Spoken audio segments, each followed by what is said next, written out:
Mes chers compatriotes, le 1er février 2019, à 19 h, les portes de la prison se sont ouvertes pour le président Laurent Gbagbo et moi.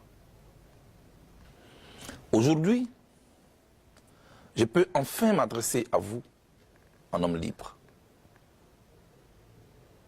Pendant ces longues années de détention, j'ai sans cesse pensé à vous, à vos familles, à tous ceux qui vous sont chers, ainsi qu'à notre bien le plus précieux que nous avons en commun, notre pays, la Côte d'Ivoire. Si le fil du dialogue a été rompu par les circonstances que vous savez, rien de vos questionnements, de vos inquiétudes relatives à l'avenir de notre nation ne m'ont échappé.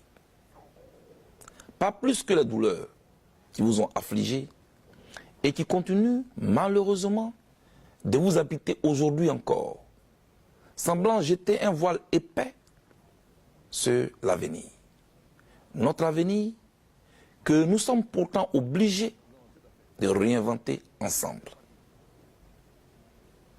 C'est ce dialogue que je renoue aujourd'hui avec vous tous, sans exclusive. Quelle qu'a été votre opinion sur ce que j'ai vécu? Que vous m'ayez accablé ou que vous n'ayez jamais vacillé dans la confiance placée en moi, je suis heureux, très heureux de me retrouver en votre compagnie, en homme libre. Je conçois que dans notre pays ballotté, martyrisé par une tempête si féroce et interminable, chacun a eu 1000 raisons d'être mécontent et de se laisser gagner par la rage et la haine. Pourtant, ici et maintenant, mon message à votre endroit est d'abord un message d'apaisement. Ensuite, ce que me dicte mon cœur en ce moment, c'est de vous dire toute mon affection. Ma singulière et profonde affection. En vous l'exprimant,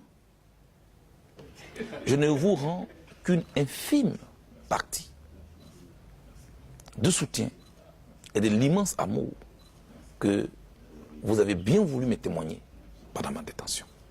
C'est pourquoi, à vous tous, singulièrement ceux dont il m'a été impossible de répondre aux nombreux messages de soutien, d'encouragement et d'invitation à tenir bon, je voudrais dire un grand merci. Je suis entré en prison nue.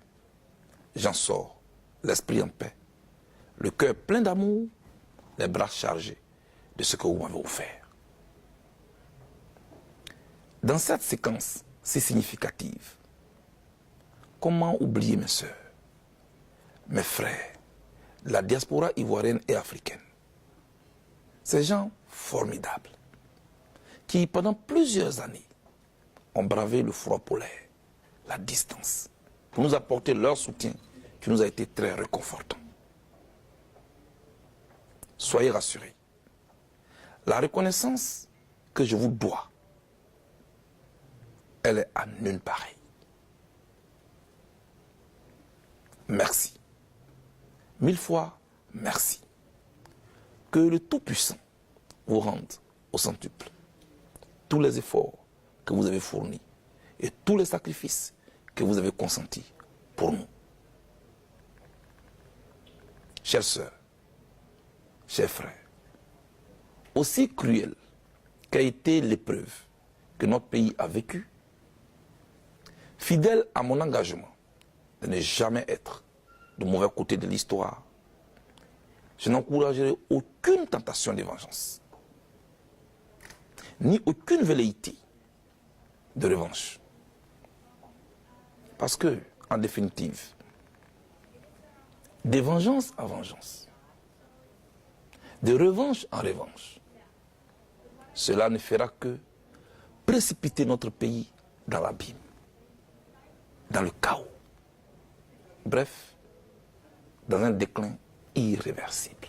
En revanche, je suis disposé à encourager toutes les initiatives en faveur de l'édification d'une société qui sache tirer les leçons de son passé douloureux. Pour moi, même si les circonstances de l'histoire nous ont imposé cette crise qui a retardé le développement de notre pays et qui continue d'endeuiller de nombreuses familles, nous ne sommes pas obligés de prolonger ce conflit. Ne nous y trompons jamais.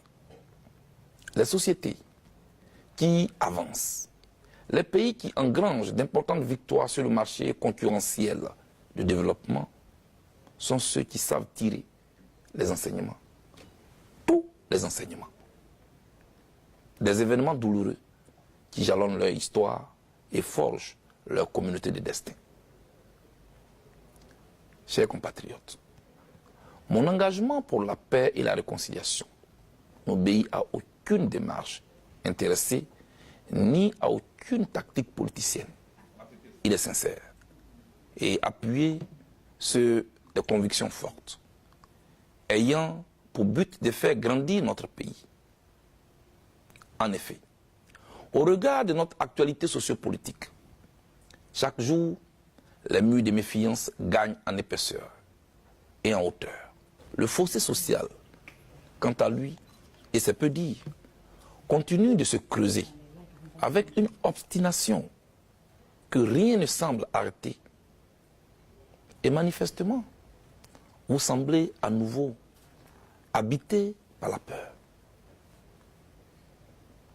Cette grande hantise qui accompagne, comme d'habitude, les processus électoraux ivoiriens semble encore de retour. Est-ce une fatalité? Non, absolument pas. Une simple observation permet de comprendre que dans les pays présentant le même profil que le nôtre, où toutes les énergies sont organisées et tendues vers le développement, sont ceux dans lesquels ont été résolus les crispations, les tensions et les conflits relatifs aux fêtes démocratiques. Un exemple. Au Ghana voisin, l'organisation des élections est aujourd'hui un fait banal de la vie nationale. Chères sœurs, chers frères, chacun doit comprendre que le fonctionnement de notre démocratie naissante doit se faire autour de règles impartiales, au service de la quiétude des populations.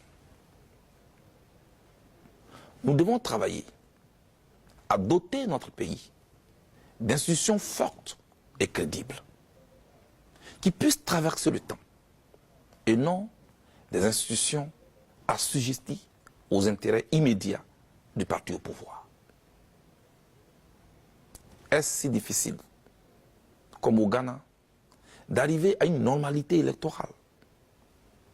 Certainement pas. D'autant plus que les problèmes qui empêchent nos élections d'être incontestables sont connus de tous.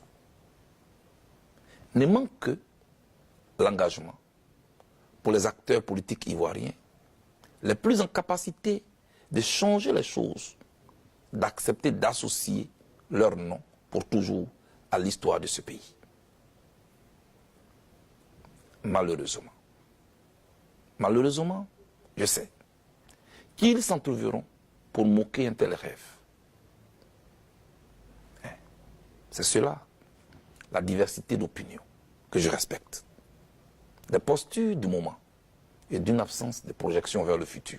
Néanmoins, permettez-moi encore une fois d'insister et d'espérer qu'avec un peu de bonne volonté, d'engagement et de détermination, les fils et les filles de la Côte d'Ivoire se parlent de nouveau pour ramener notre pays sur les rails de la paix, gage de tout développement.